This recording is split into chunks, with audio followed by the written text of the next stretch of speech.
analysis on those stories. I have with me Karima Brown, political analyst and host of The Fix. Karima, thank you so much for joining us. Are we going to miss the small and Yana skeletons?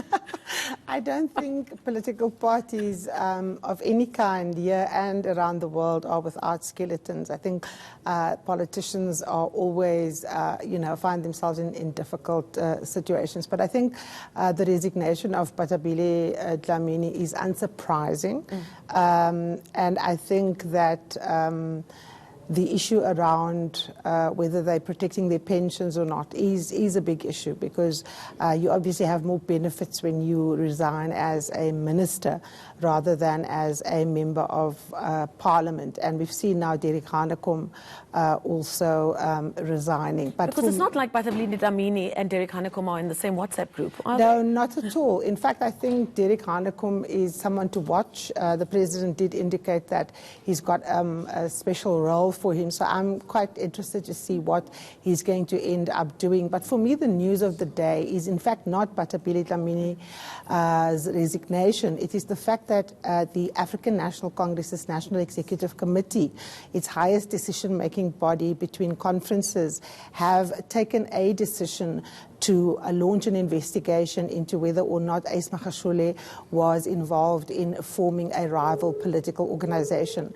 Now, if you look at the African National Congress's constitution, it takes a very dim view of members that are involved with parties in opposition to the African National Congress.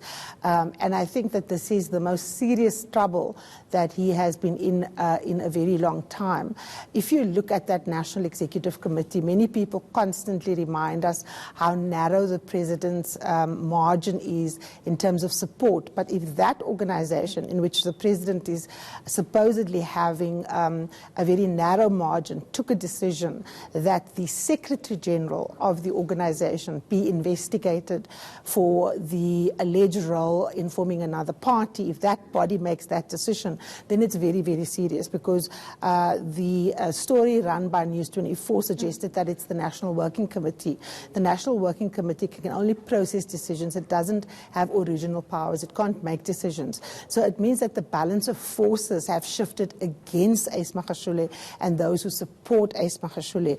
That accounts for why someone like Sihle Zigalala, for example, who was a staunch supporter of Nkosazana Dlamini Zuma in the run-up to Nasrec, came out very strongly in saying people should speak from the same page. But I also think we now finally have an explanation for why Ace Magashule muddied the waters around the role of the Reserve Bank. Yes, because the timing is no coincidence, is it? No. In fact, one of the key decisions was basically hidden. One of the key decisions of that meeting was that he is facing an investigation. So he led us up the garden path, got the country's currency into a tailspin, because he's actually facing the most serious challenge to his leadership. He could see himself removed from the party. So for me, that is the big news of the day. But Karima, we were here and we watched the SG give that report back from that big meeting. Was it a good move by the ANC if within that report back contained a very important piece of information about this said person? Should they not have sent somebody else to give out the report back? Well, what you have seen also is that subsequent to the confusion around the South African Reserve Bank's mandate, it has now been decided that the President's office will communicate very serious decisions. So you can already see the curbing of Ace Magashule's powers, because traditionally the Secretary General's office is in fact the office that communicates decisions. So the fact that the presidency is now going to communicate very serious decisions, that Enoch Godongwana is the only person in the party that will speak on the party's economic position, means that already Ace Magashule's wings are beginning to be clipped. So it's going to be interesting to see, whilst this process is being chaired by Kgalema Motlanthe, how exactly Ace Magashule is going to be marginalized further in the African National Congress. And as I said, they've already taken the ability to communicate decisions away from him. It will come from the presidency, and he's not allowed to speak on the economy. If you understand how the ANC works, the presidency is the head of the organization, but but the SGO is the belly of the organization. It's the engine room. And if he has now lost control over that, then his position becomes incredibly weakened. And people like the Carl Niauses of the world, who thought they could entrench themselves there, will find themselves with considerably less power than before. What does it then say about reports, for instance, about a character like Batabile Dlamini, where some reports are saying she's going to be heading back to Luthuli House now to rally the troops and that kind of thing. But if you're saying that there are moves afoot to change the balance of power between the presidency and Luthuli House, is that still a major issue? Look, I think the major point for the ANC is that it faces a local election in 2 years' time.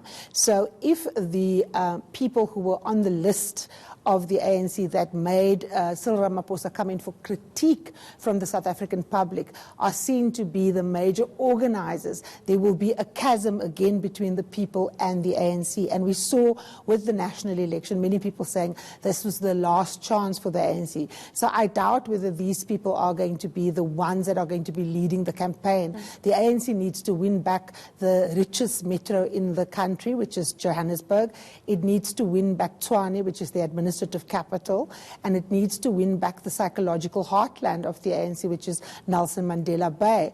So the ANC is going to be focused on winning municipal elections. We saw yesterday gazetted by the finance minister and the minister for cooperative and development, cooperative governance rather, that mayors are going to have to use public transport, for example. So you can already see that the president is paying particular attention to service delivery and the protests. Now remember, they went all around the country listening to people, and people made jokes about how can politicians be shocked at the conditions under which people lived.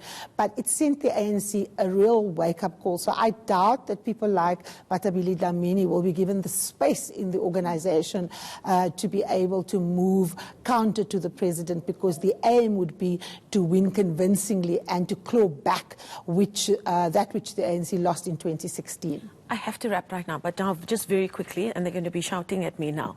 Where does that leave an organization like the ANC Women's League? Well, it leaves the ANC Women's League increasingly unable to play the role of kingmaker. We've seen what's happened to the Youth League. What you see instead is the rise of provincial barons, the provincial leaders of the African National Congress becoming a power bloc. And that's largely because patronage manifests at provincial level, if you look at what's coming out of the Zondo Commission and so on. So unless the ANC Women's League actually stands for a feminist agenda, because remember, feminism is not about biology, it's about ideology. And unless it begins to put forward the issues of women, it is not going to be taken seriously by women. So I think the power of the Women's League has also been reduced very much as the power of the ANC Youth League. We're going to leave it there. Thank you so much for your insight, Karima Brown, political analyst and host of The Fix. Thank you so much for joining us.